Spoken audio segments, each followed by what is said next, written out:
I'm so excited. I found a picture of the bride in John, and I haven't heard anyone talk about it.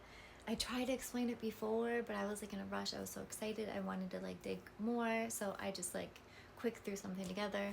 This one, we're gonna go in more depth of this. We're gonna read it, so it's gonna be a little longer. Just bear with me. Like, this is beautiful. Also, I believe that John was written to the believers. I believe Matthew was written to the Jews, and there's the other ones. They're all different because they're all written to different people. So the first thing that caught my eye was when Mary goes to the tomb, only in John is she alone. Every other gospel, someone is with her. It's usually Jesus' mom that is with her. But so this is the only time it's just her. Okay, so listen. Also, the timing seems different. So here it says that it's still dark. She went to the tomb early while it was still dark. The other one, it's like dawn. It's like just starting to get light. So that's different as well. So she saw the tomb, the stone had been taken away, so she goes to get Peter and John. And then let's go to verse 3. So Peter went out with the other disciple, and they were going towards the tomb. Both of them were running together, but the other disciple outran Peter and reached the tomb first. And stooping to look in, he saw the linen cloths lying there, but he did not go in.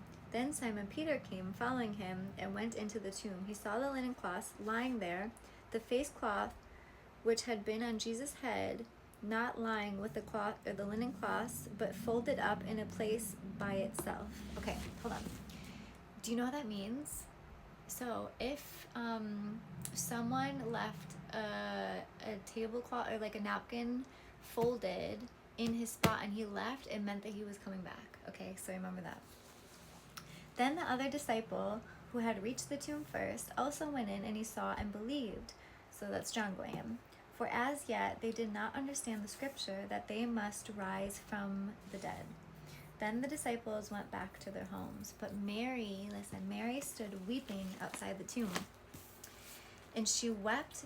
As she wept, she stooped to look into the tomb, and she saw two angels in white sitting there, listen, where the body of Jesus had lain, one at the head and one at the feet. What does that remind you of? The Ark of the Covenant. Why is that so important? Okay, listen. So this like is mind-blowing. Okay, let me let me calm down. So first off, this is a woman, right? These angels appear right now. They weren't there when the other two guys were there, right? Just Mary.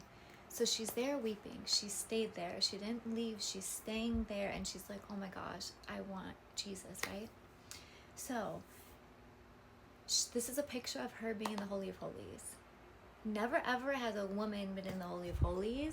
Never ever has anyone been there other than a high priest, right? And here we see Mary. That's incredible. Like, that is absolutely incredible. I got so excited when I read that. I was like, oh my goodness, my heart fluttered. I was like, oh, that's awesome. But hold on, we're not done. But also, so the Holy of Holies, that's where the blood was sprinkled.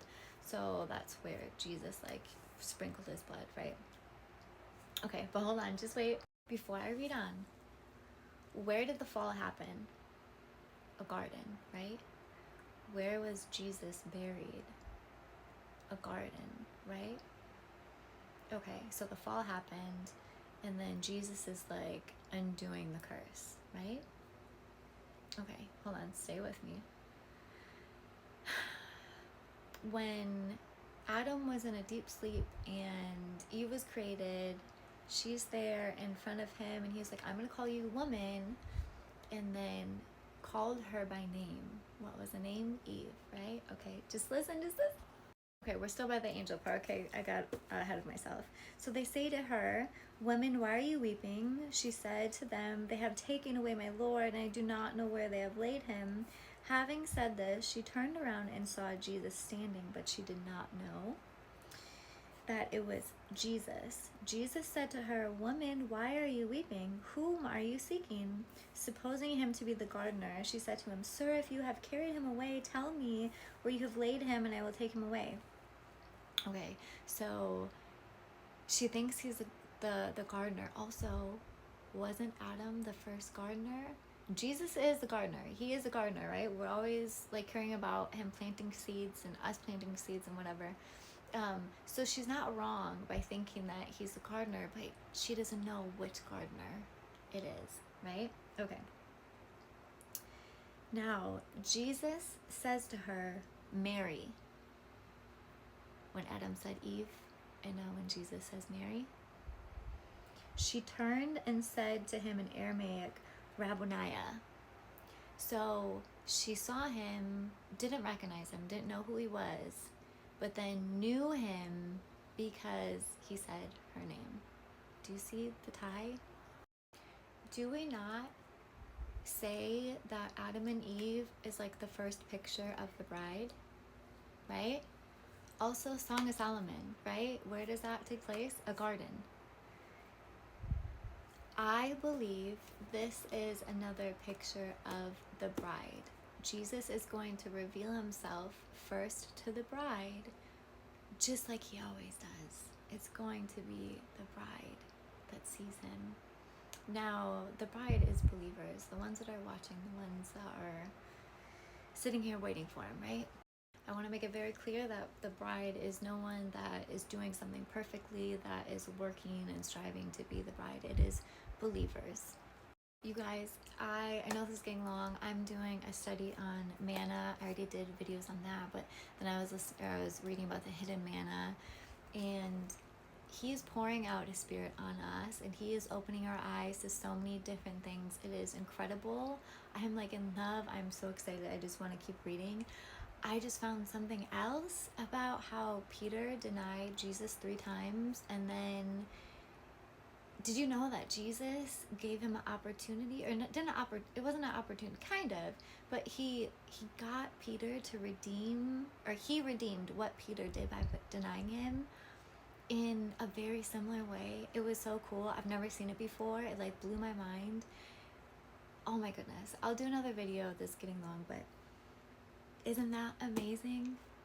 Go read the other gospels. This is completely different. Actually, do you know what? One of them makes it sound like, okay, listen, I'm almost done. Matthew, right? The way this situation is described sounds like Jesus coming back, but people that are stuck here, okay? That aren't taken away with him. So it's Mary and the other Mary. There's an earthquake. There's an angel that rolled the stone away. Then it also describes it with lightning, clothing white as snow, and the guards are so scared they tremble and die. Is that not what we're told? That people are going to be so scared and like they don't know how to comprehend the rapture and what happened, that people are going to drop dead? I mean, there's so much stuff. It's amazing. Okay, that's it. I hope you like this video. Let me know if you know now what I was talking about, because I did another video and it didn't click. I love you guys. I will continue to tell you guys what I've been finding, but this is just amazing. If you find something, let me know. Tag me, okay? I love you guys.